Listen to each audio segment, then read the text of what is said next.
Hi everybody, this is Lisa from Tilly Mint Creates. Thank you for joining me on my channel.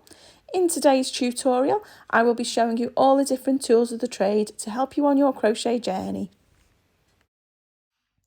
In this video, I'll be talking to you about what tools are essential and which ones aren't necessarily essential but just nice to have. And if you don't want to spend on them, then I can always give you an alternative of what you could use instead. Firstly, probably the most important tool of all after you've selected your yarn is to select a crochet hook. Now, as a newbie crocheter, you will find that there are a huge amount of different crochet hooks available. Probably to start off with, you will start with a basic style crochet hook such as this. These are available in individual packs or in packs of 5 to 10 different sizes, and they're really competitively priced. Now, while this may be a basic crochet hook, what you will find is certainly as you are starting to learn to crochet, this is actually a really good hook to be able to purchase something like this, because what you will find is that there are a full metal head to them with a hook at the end and a full metal shank handle as well. So when it comes to being able to use your hook, what you will find with this one is because it is solid metal, it is less likely to bend. Unlike something like this, which as you are pulling it, because this separate hook is separate from this handle, what you will find is as you are putting a little bit of strain on it, there is a little bit of bend to it, and these can on occasion snap. So I would always recommend starting with a hook like this.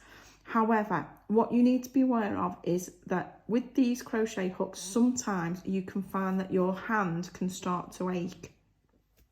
You may feel some pain down your thumb or in your wrist. If you do feel any pain using your crochet hook, probably the best thing for you to do is to change the hook slightly to be a more ergonomic style hook.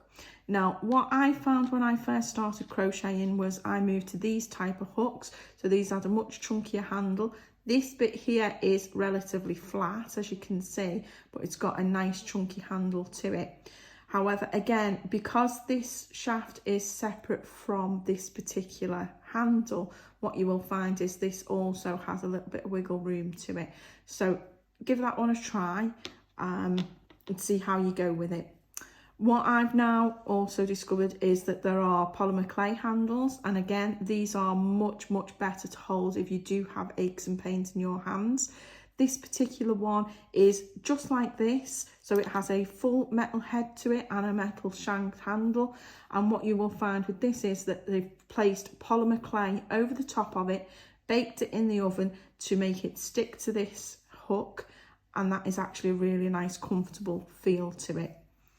In addition to that, these are hooks that I've developed myself, which is a play on the polymer clay ones. However, this is a silicone handle, but just like these two hooks, they are both solid shank and hook. So perfect for anybody that does have a tendency to pull and grab and bend the hook, and also needs that thicker handle to them. When you are crocheting with dark yarns, you may find that you struggle to see the actual stitches, and for that purpose you can buy something along the lines of this, which as you can see is a light up hook, so it does light up your piece of work quite nicely. Now, these particular ones are really competitively priced. You can buy a set which comes with one handle and then interchangeable hooks, which again is really competitively priced, and it just charges at the bottom with a USB cable that plugs straight into your iPhone plug, or if you've got a plug socket with a USB attachment to it, it will plug into that. These have quite a long life to them, so they do last a good few days without needing to be charged, and as I say, because they light up, they're perfect for being able to use on your crochet project if it's dark colours. However, what I do need to say is if you are planning on doing any crochet on your travels, if you were going on an aircraft for example, you will find most aircrafts will not allow you on with a metal crochet hook. Additionally, they also won't allow you on with a hook like this because it contains a battery. Some will, so some won't, so it's always worth checking with your airline. I would always suggest using either a bamboo hook if you are traveling, Or something like this, if you need an ergonomic one, this one is a complete plastic hook, which has got an ergonomic handle, which is nice and chunky for you to hold, but it's also got that full plastic, so it doesn't bend as easy as these. But, you know, if you really wanted to, you really could still quite break this if you pulled and tugged. Now, moving on from crochet hooks, probably the next thing that you need is some scissors. I do like these particularly because they are small with a really, really small point to them, which is perfect for snipping in your ends. They are really petite, so fit nicely in the pencil case or your crochet notions case. These ones come in rose gold, and as I say, these are Knit Pro ones and they're perfect for what I need them for. However, these aren't essential. You could just use children's craft scissors or even kitchen scissors if you needed to. Again, if you are traveling anywhere, it's a little bit frowned upon to use scissors like this and carry them around with you, or if you're traveling on buses and things like that. If you are doing that, then you can get foldable scissors, which just pull out and then fold, so that it keeps them nice and safe. Again, I always keep a pair of these in my pencil case with all my crochet hooks, just because it keeps the blade nice and sharp as well, and the blade doesn't get damaged on them because they fold back into themselves. But as I say, these aren't essential, they're just nice to have. So you can always use kitchen scissors or craft scissors. What I would say is an essential item is a tape measure. This particular one I have is a retractable tape measure. So again, it keeps nicely in my crochet pouch. However, what you will find is that there are different types of fabric tape measures. You can use any that you like.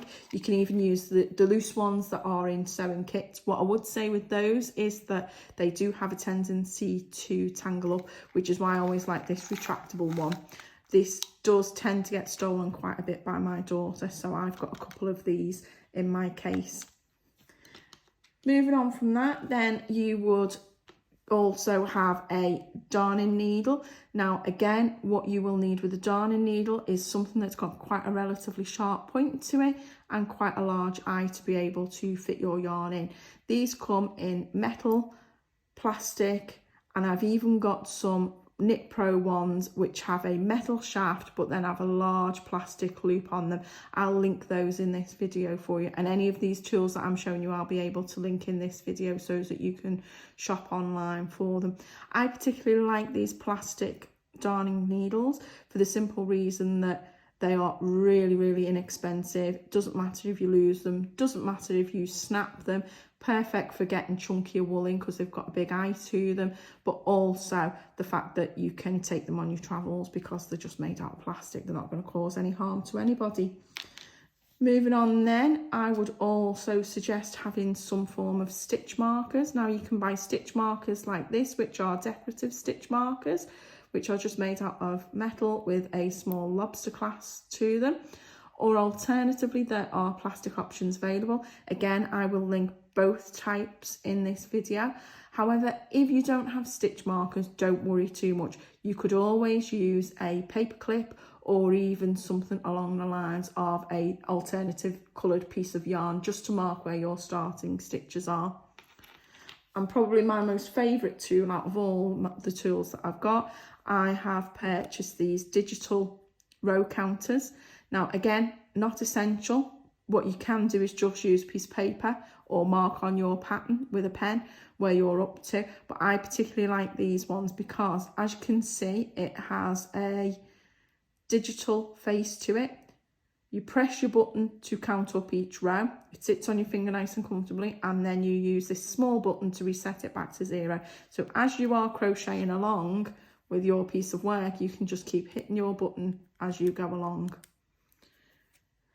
So for me, that is probably the most essential tools that you can get.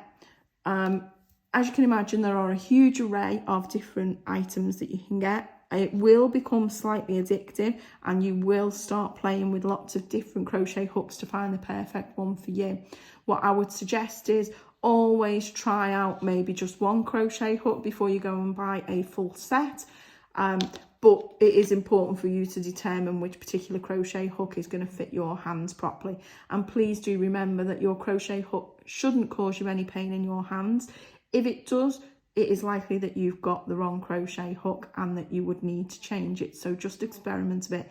If you still get any pains in your hands from crocheting once you've mixed up your crochet hooks and changed them, then it may be worth seeing a doctor just to see if there's any underlying conditions there. If you've liked this video, then please do feel free to give it a like. If you'd like to see more updates on this YouTube channel, then please do subscribe to the channel. And if you remember to also click the bell button, then you will also receive notifications of when I upload more videos. Thank you for joining me again. Obviously, if you make any projects from my YouTube channel, I'd really appreciate it if when you're posting them on social media that you could link me in them, because I'd love to see what you can create with them. Until the next time, thank you very much for joining me. Bye.